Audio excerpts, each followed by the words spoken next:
Oh, trust me, we're not finished just yet. The adventure has only just begun.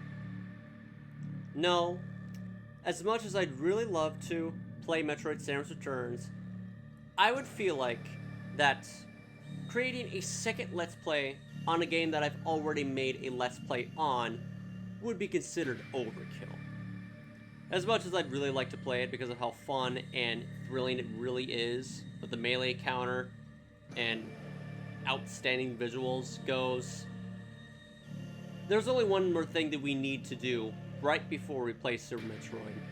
That is examining the origins and the lore, the image lore of the Chozo themselves by viewing the gallery. It is very simplistic and straightforward enough to understand because it depicts and details on the Chozo, like the Chozo inhabitants or the Chozo race arriving on SR388, and as a result of their arrival to the planet, this begins one of their most iconic legacies ever made. And here it is in detail. So, let's begin. Hello, baby Metroid. Nice to see you again. Squishy little thing. Anyway. Alright, accessing Chozo memories. Let's begin.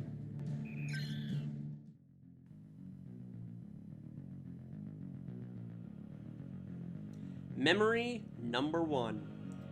This begins the outset of the Chozo legacy on SR388 when they arrive on the planet. And take a look on the detail of their technologically advanced class. Not exactly a warship, but I'd say it's more like a I don't know, like some kind of hovercraft of some kind, but who knows for sure. And you see that there is an Elder Chozo on in the center, and I'm pretty sure Chozo researchers right beside them.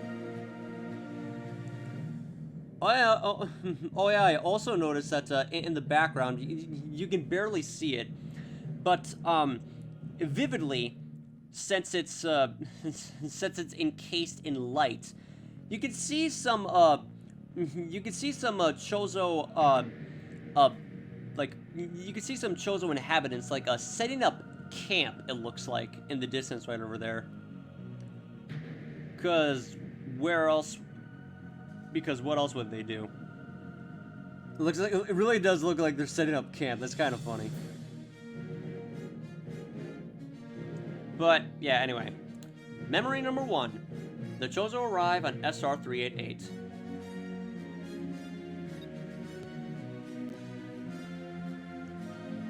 And then in Chozo in memory number 2, the Chozo discover the powerful energy source known as Aeon Energy, which is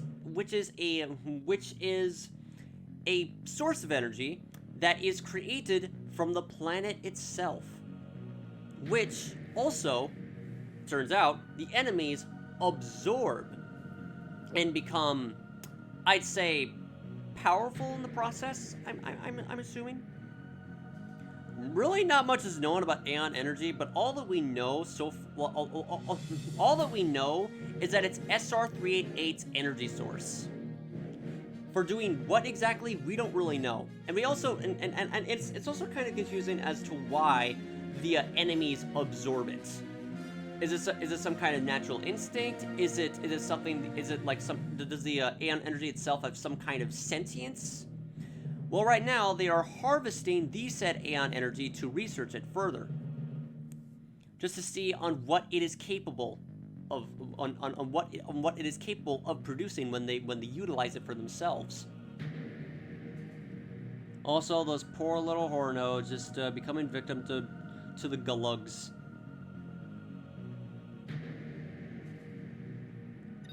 Memory number 3. in a certain area on SR388 is where they begin their mining tactics. They begin to dig into the planet to like discover more of the Aeon energy, and in order to do so, they create these peculiar mechanoid robots called, I'm pretty sure it's like a robot smalls and robot bigs. Okay.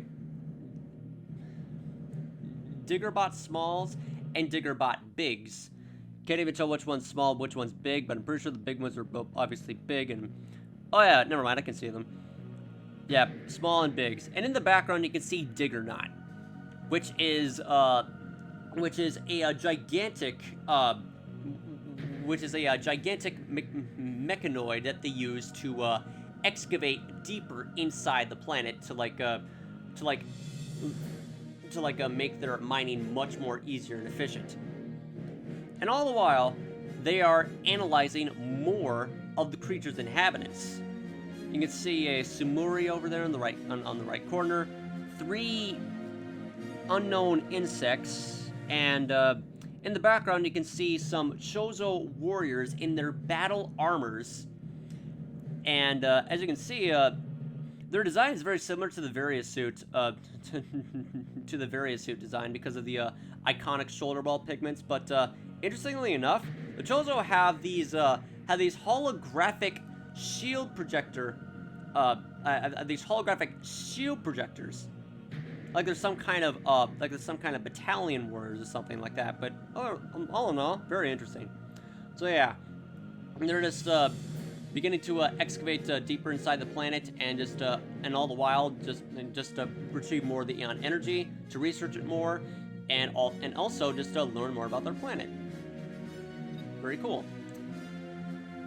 But that once peaceful civilization just started to take a breaking point when they first discovered the horrifying pandemic of the X-parasites. It's kind of strange to me that even though the X-parasites are clearly absorbing the memories and DNA from the Hornodes, it's kind of weird of how the Chozo are seem to be unaffected by the X-parasites, instincts. Like, you'd expect that the X-parasites would be a substantial threat to the Chozo, but it appears as though that the X-parasites are only going after the creatures, not the Chozo themselves. Possibly because of the way that they're Possibly because of the way that the Chozo's armor is designed to be resistant against them. Smart. But did they know what would happen? No. It was a sudden outbreak. As the situation grew worse, just gonna have to get out of the in-game perspectives just for this one brief moment and go straight into the manga. As a result of the X-parasite menace just wreaking havoc on the surface of the planet and destroying the ecosystem little by little, bit by bit, to the point of where only X-parasites remain, the Chozo, in a dire situation, in dire sense of urgency, travel across the cosmos in search for a reliable energy source to create the Metroids. What they needed to create the Metroids was an extremely rare mineral called a fluorotite. It's used as a fuel source, but they altered it in a way in order to create the Metroids. Interesting part of about the fluorotite. A fluorotite is a mineral that resides on the planet K2L, Samus's home planet, and there is a mining facility, organization. I can't think of the word on top of my head, but the head of the group for mining the fluorotite on K2L was in fact Samus's father, Rodney Aaron. The Chozo asked if they could receive some afluorotite. Rodney refused because the Chozo did not explain why they needed it. But during that time is when K2L was raided by Ridley's space pirate armada, and thus just officially transformed Samus's life into a living hell at the tender young age of 3 years old. And of course, Ridley came to K2L to steal the afluorotite reserves to use it for themselves. The Chozo did okay. I'm pretty sure that during that time when the outbreak commenced on K2L, like the catastrophic event on K2L, the Chozo were able to retrieve enough quantities of afluorotite to officially create the Metroids and destroy the X-Parasites on SR-388. The creation process begins, and they are sent out to destroy the X-Parasites. And also, the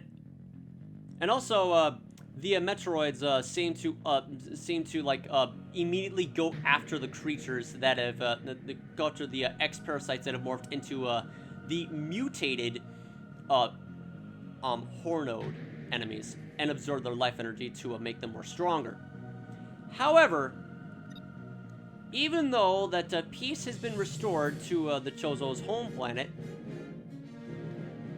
well, not exactly home planet, but just a planet for them to research on, you see a bunch of Metroids just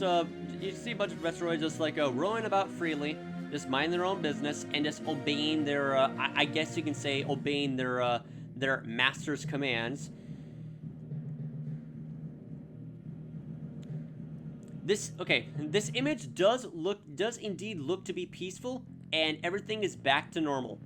And so the research on Aeon Energy, as well as the rest of the planet, continues. However, another disaster strikes. Because the Metroids suddenly begin to metamorphose at exponential proportions and begin to lose and begin to lay siege on the Chozo themselves. They become so mutated and so hostile that the Chozo are now under attack by their own creations. And theoretically, it appears as though that the reason why, the reason on how the Metroids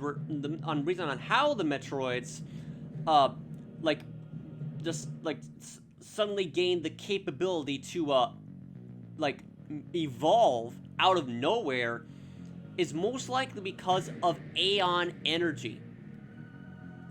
Aeon Energy is the source of the Metroid's mutated life cycle, which was never the Chozo's intention.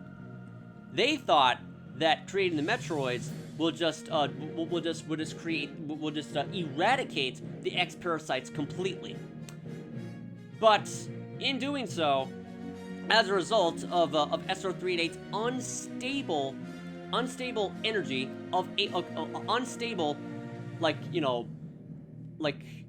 unstable powers of Aeon Energy radiating throughout the surface of the planet, it caused the Metroids to mutate and attack the Chozo to the point where they were no longer able to control them. One thing after another.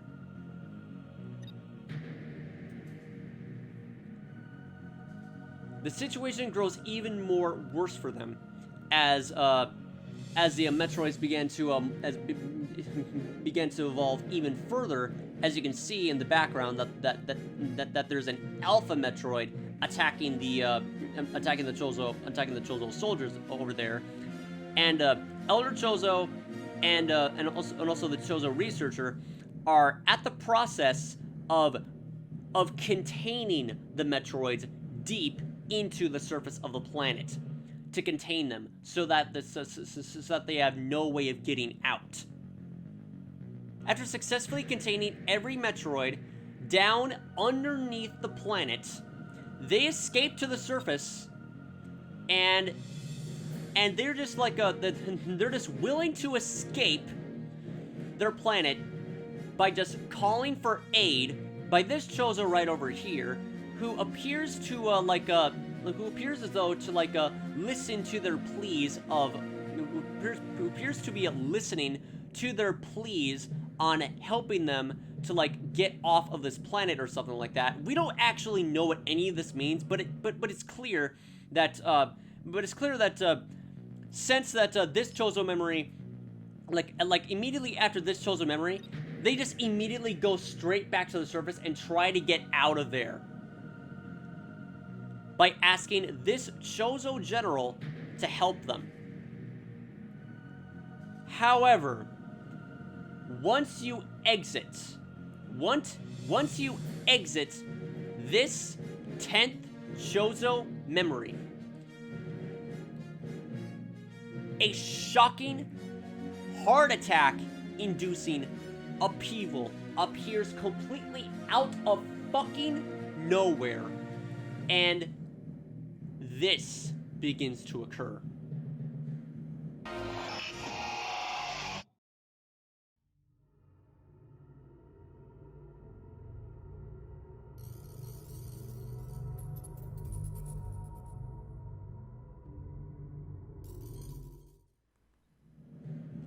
A hidden, dark as hell, mysterious, enigmatic, dreadful, final, secret Chozo memory. All that I can say about this Chozo memory: treason. Absolute treason. He just wipes out those Chozo that were asking for help and just destroys them on the spot, and orders the Chozo army in the background to do something. Like he's some sort of tyrant almost. It is speculated that this Chozo general is the exact same Chozo general that we see in the second Metroid Dread trailer. And here's the absolute best part about this Chozo memory in general. Well, no pun intended, but you get what I mean. The code name for the hidden 11th Chozo memory is titled M5D. We had absolutely no idea what that meant, but way back at the time, 2017, so many people speculated that this was a hint on Metroid Prime 4. That was completely, objectively false. This Chozo memory by itself hinted the story, a tiny detail on Metroid 5, exactly as the code, it is exactly as entailed in the code itself. M5D, Metroid 5 Dread. Outstanding secrecy by whoever came up with this. I wouldn't say it's Nintendo, but I'd say it was Yoshio Sakamoto that came up with this. That came up with this hidden detail. It's all a matter of speculation that lasted for 4 or 5 years later, and we're finally going to get answers very soon. And now, the saga of Metroid 2: Return of Samus comes to a close. So yeah, that is all the details related to Metroid 2 Return of Samus, and showing more information on the Chozo's on the Chozo origins, when they first arrived on SR388, and what could have happened to them at the end. We're about to soon find out. And this is the reason why I wanted to show this first before Super Metroid. Because it's not like I was going to like show it at the very end of Metroid Fusion anyway, because the X-Parasites existed even before, okay, the X-Parasites existed during Metroid 2 Return of Samus, but it was never thought up of until years later.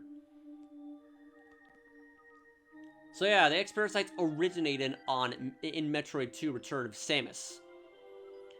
Well, if you like to piece together the theories and unofficial yet I want it to be official hints and like theories that were created inside that were created in AM2R, but it's so well made that I personally will officially call AM2R an official Metroid game.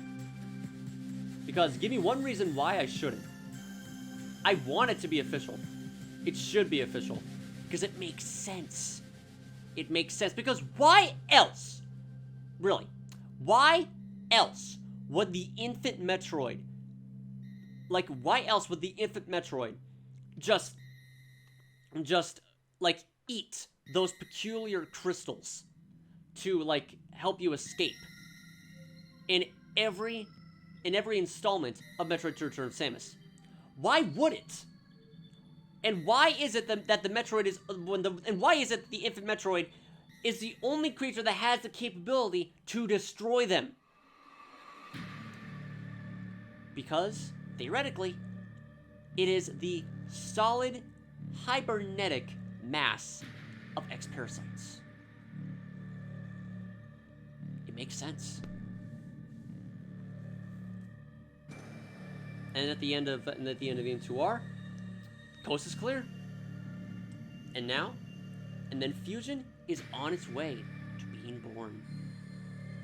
Alrighty then. With all that said and done, all that officially analyzed from top to bottom, we can finally begin the glorious masterpiece that is Super Metroid.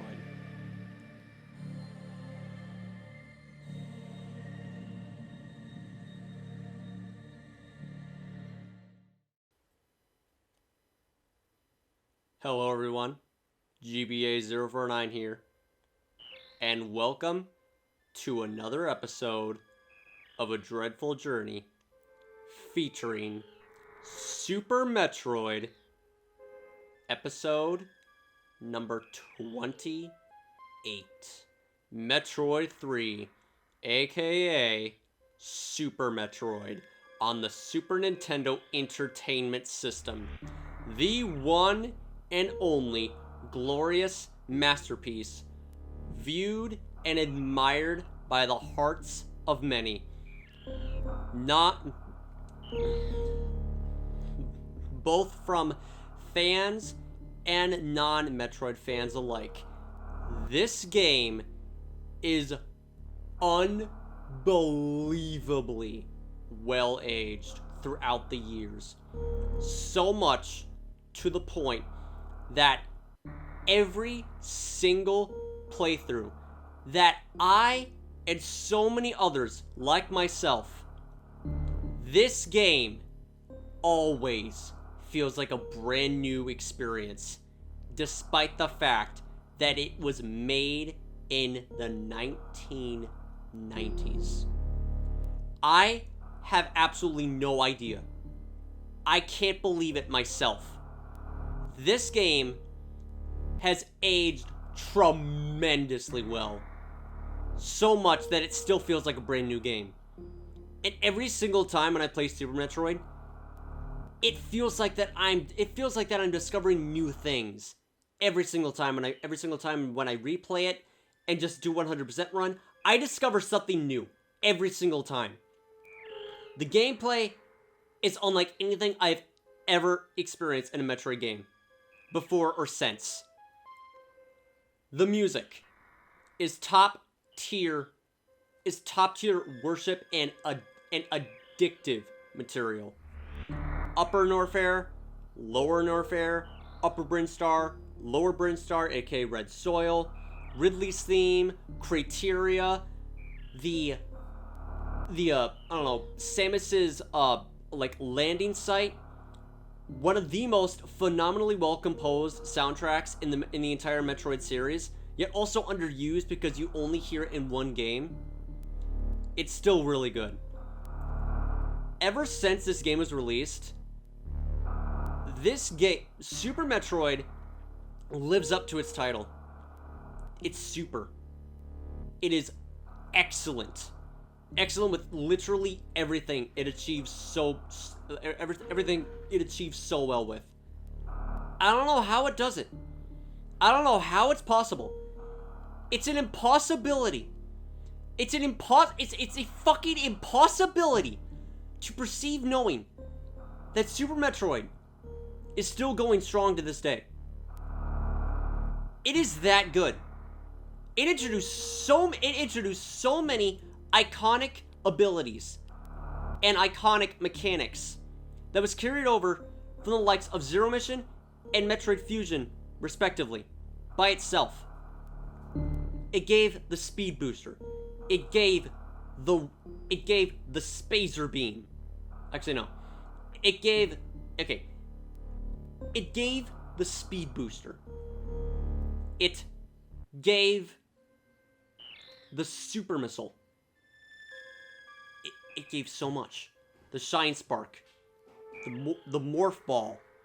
Actually, no. The Boost Ball. Beta Test Moose Ball, aka the Mock Ball. I'm saying way too much.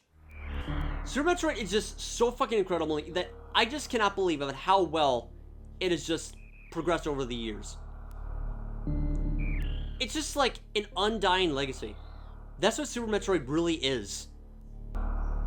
And not to mention, Super Metroid is the Metroid game that transformed the Metroid formula substantially and gave it what we see and feel, hear, and just manifest with every other Metroid game that everyone is more familiarized with. Isolation, suspense, darker settings.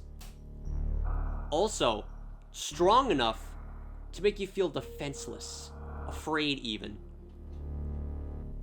Because that's what the because that's what the atmosphere of Metroid is known to do. And Super Metroid is the one and only game that started it all. This was the starting point of everything. So,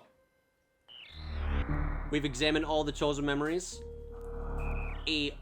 Just like a little recap on what became the Chozo, or what we're soon about to know of the Chozo. So now, let's begin. Just right off the fucking bat, the moment you just like put in the freaking cartridge in the Super Nintendo Entertainment System, immediately it is dark. Deceased scientist corpses lying there motionless on the ground. The ever so iconic and gorgeous title screen music that just gives you the indication that yeah, do you have any idea what you're going to get yourself into? Well, listen to this. Just to give you that brief idea. And the baby Metroid, just trapped inside that canister, possibly afraid, not knowing what's going on. This is the Metroid that was delivered by Samus to research. She gave it to a local scientific space colony. And then those researchers just dead. What happened to them? Let's find out. I'm gonna go clear all of my data. That way I don't get myself confused. Oh yeah, also, I completely forgot to say this. How in the hell could I possibly forget to mention this?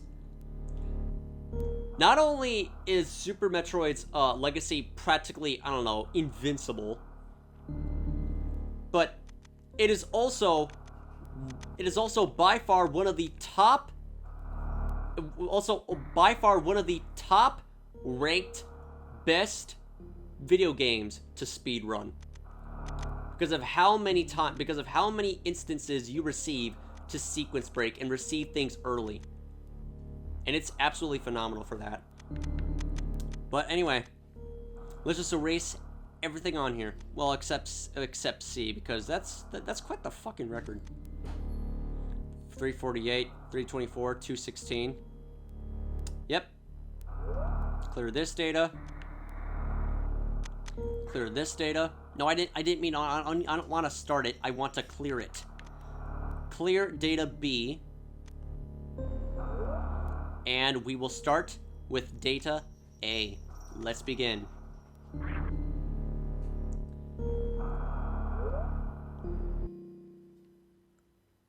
The last Metroid is in captivity. The galaxy is at peace. Or so you possibly think, dear scientist. I first battled the Metroids on planet Zebus. It was there that I foiled the plans of the space pirate leader Mother Brain to use the creatures to attack galactic civilization. You know, coolest thing about this, about the way that the green text is like animated. There's something very unique and satisfying to like look at the way that the text appears on screen. It's very cool. Here we go. In the original Metroid, Mother Brain destroyed. Moving on. After that, I next fought the Metroids on their homeworld, SR-388. I completely eradicated them, except for a larva, which after hatching, followed me like a confused child. The events of Metroid 2 Return of Samus, and AIM2R if you really want to count that, because I will. She was just about to kill it. Just about to do it. But then she just had a conscience when she noticed that the Metroid just had the mind of a baby and just started following her. I personally delivered it to the Galactic Research Station at Ceres, or however you pronounce that. Is it Ceres? Ceres? I'm gonna go call it Ceres Station. At Ceres. I personally delivered it to the Galactic Research Station at Ceres, so scientists could study its energy-producing qualities. Why are you out of the power suit? Why did you have to remove that? The scientists' findings were astounding. They discovered that the powers of the Metroid might be harnessed for the good of civilization. Might. But does that mean that the Galactic Federation also had other plans to use the Metroid for? Might be harnessed for the good of civilization.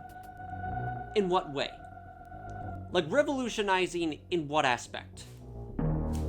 For the good of civilization, for the Galactic Federation themselves, or for the universe? We'll never know.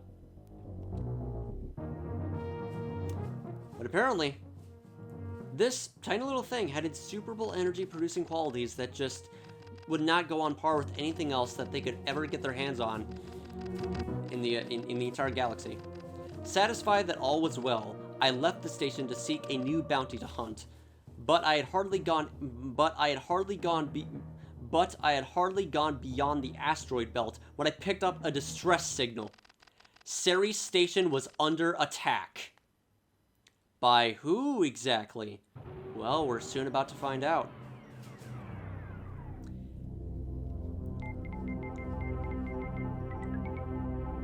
Space Colony. It doesn't even tell you the title, it just says Space Colony. Ceres Station? No, just call it Space Colony. Alright then. And thus the suspense begins to grow. It begins to grow in development. Though to re-familiarize myself on the floaty physics on Super Metroid, on Super Metroid's gameplay, let's see if I got the hang of the wall jump mechanic, like mastered it. Of course I did. Why wouldn't I?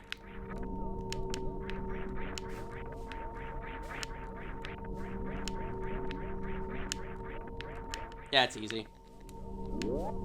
Alright then. Oh yeah. Another thing that I had no idea was a thing until just now. Well, if I could actually pause the game, that is. Wait, no, never mind. I can't. Wait, how do you pause the? Right, X, Y, B, no, down, L, R, select, start. Nope, won't let me. Now if I press ZR, it'll just put me to the Wii U, menu. Anyway, let's go.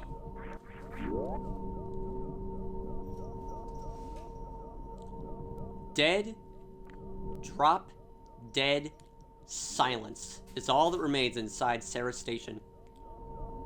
And look at that. Right in here. Right in this spot right here. This exact spot was the title screen of Super Metroid. On the inside was the infant Metroid, just crying out in distress. And these scientists are just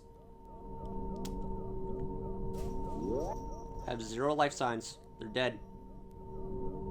Killed. Immediately, things get dark in this game. And there's the infant Metroid. Can we grab it? Nope, we can't grab it. What's happening? Then, from within the shadows,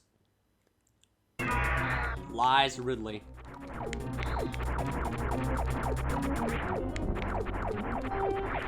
And he means serious business in this game. He is unlike any other version of himself in the series.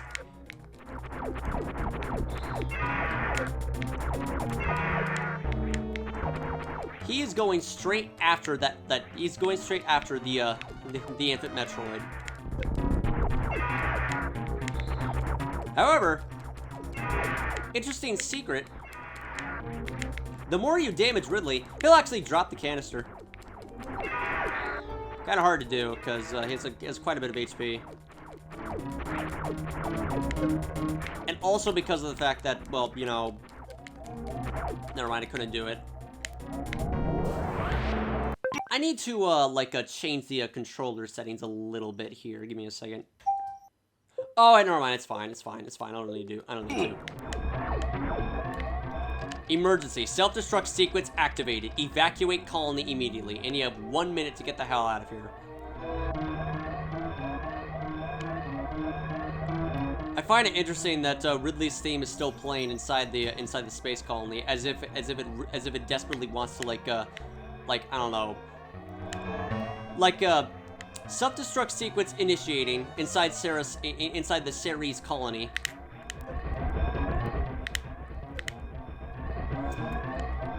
Just wants so bad to wants to make the escape sequence theme song Ridley's theme as well, I guess. Well, anyway, we got out. We got 30 seconds. We only had 30 seconds to escape, so it's fine. Anyway, Ceres Station is now history, gone for good. Don't know why in the hell every single surface that Samus walks on has to explode. I don't know why, but it's just the way it is in Metroid. So many places must always explode when Samus walks upon them. Don't know why. Just video game logic. Best not to question it. Alright. And the setting gets even more darker the longer you play it. This is Planet Zebus, and it is a lot more different than the last time you arrived in here. It has the landing site, criteria ambience. I like to call that rising tension.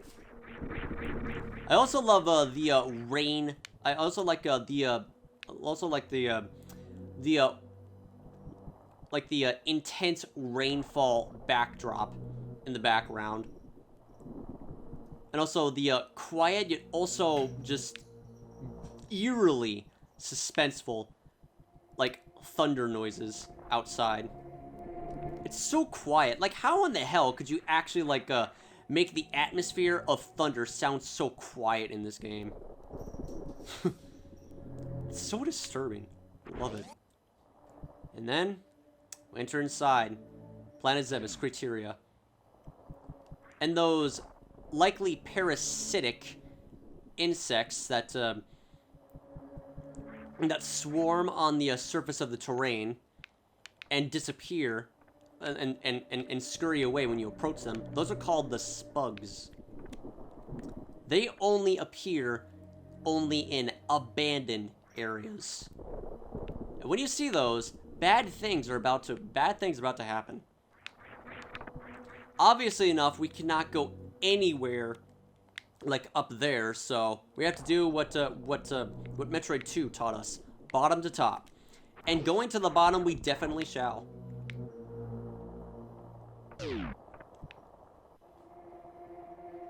A gigantic climbing segment that is very similar to that's also very similar to the climbing segment in Turian. Well, guess what? This actually is Turian. Inside here was where Mother Brain was where Mother Brain was in the original Metroid. But in here, it's completely left barren, lifeless. Nothing else remains. And these segments right over here where the Zebus-type barriers are also destroyed. All you can see is the eerie fog just emanating throughout the air. This is just a new installment in Planet Zebus, just an elevator right through there. Because normally, it was just like an area that led to the pits. Apologize for the screen flickering. Apologize for the screen flickering because, you know, frame by frame animations. Like, I don't know, like a frame by frame animations. If I actually put the setting to a 60 frames per second, the capture card will just kill itself. So best be careful to like only put it on standard resolution. So sorry, but that's the way it is. And we acquired the Morph Ball, but in doing so, we trigger the let's just say the planet's inner security systems. Immediately picking up the Morph Ball, the space pirates are aware of your location. They're just scanning you. Like, intruder alert, Samus detected. When I first saw this, I was legitimately creeping. I was like, what in the hell is this? Can I kill it? Can I avoid it? What is it doing? Is it going to like shoot a laser at me? No. It's just a security sensor, and it only activates the moment you pick up the very moment you pick up the Morph Ball. Oh yeah, also you can use the Mock Ball in here if you want to. Very tricky trick to pull off, but satisfying all the same as satisfying all the same as all the rest of the sequence break tricks goes. And we acquired our first missile expansion.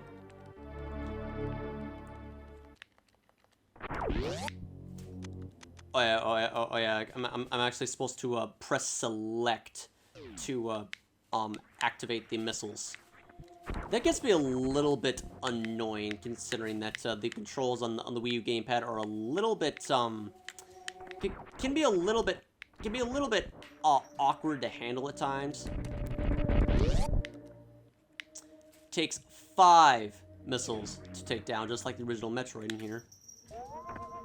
More security sensors, and to obtain more missiles to increase our arsenal even further. I'm just gonna go click out of what just popped out of my screen. Give me a second. There we go, it's fine. Performance is good.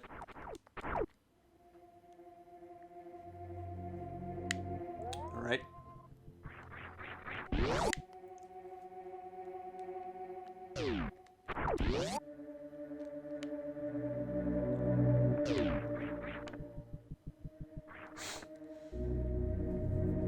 Seriously. The atmosphere in Super Metroid is like one of the absolute best in the series, next to Metroid Prime 2 Echoes ambience. Well, atmosphere. Metroid Prime 2 Echoes is all about the dark atmosphere. And now the music has become a lot more sudden and abrupt as space pirates now invade the vicinity. Because triggering that security sensor just allowed the space pirates to intervene and oppose you. Or allowed the space pirates to intervene and pursue you. And at this point, I really was like actually a little bit intimidating. This entire moment is purely freaking intimidating on your first run because you don't expect them to pop up at all because of how dead empty this place is. Because now they're out together in swarms. They only appear soon after. Space pirates only appear immediately after you acquire the Morph Ball.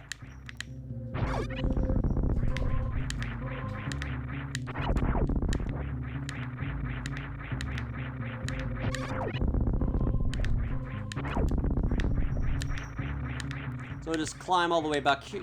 Let's just go climb all the way back out and go back to the surface of Criteria.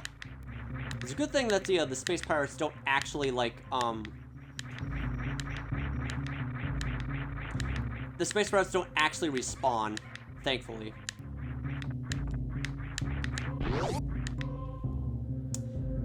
Another interesting thing, even the enemies spawn inside Criteria.